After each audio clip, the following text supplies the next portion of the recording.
जनहित न्यूज महाराष्ट्र चॅनलला सबस्क्राइब करा आणि रोज पहा आपल्या शहरातील बातम्या।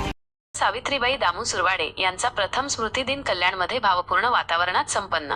शिका, संघटित व्हा आणि संघर्ष करा हा महामानव डॉक्टर बाबासाहेब आंबेडकरांचा संदेश प्रमाण मानून अत्यंत कष्टाने आपला संसार आणि मुलांचे भविष्य घडविणार सावित्रीबाई दामू सुरवाडे यांचा प्रथम स्मृतिदिन नुकताच कल्याण येथे भावपूर्ण वातावरणात संपन्न झाला।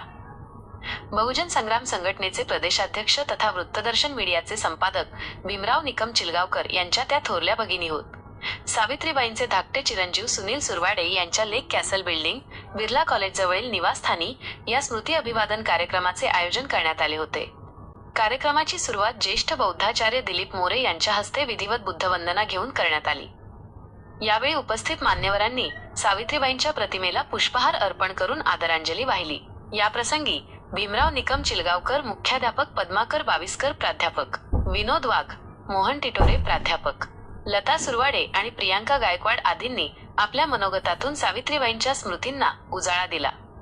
मूळच्या वाकडी येथील असलेल्या सावित्रीबाई पतीच्या निधनानंतर अत्यंत प्रतिकूल परिस्थितीत आपल्या 3 लहान मुलांना घेऊन चिलगाव येथे माहेरी आल्या होत्या। त्यांचे काका रामा निकम, आंबेडकरी चळवळीचे खंदे समर्थक यांच्या आश्रयाला आल्यानंतर भीमराव निकम चिलगावकर आणि त्यांच्या बंधूंनी सुखदेव व श्रावण निकम, सावित्रीबाईंच्या 3ही मुलांच्या संजय, विजय आणि सुनील शिक्षण व संगोपनाची संपूर्ण जबाबदारी स्वीकारली। निकम परिवाराने त्यांना सख्या बहिणीप्रमाणे मान देऊन शेवटपर्यंत नाते जोपासले।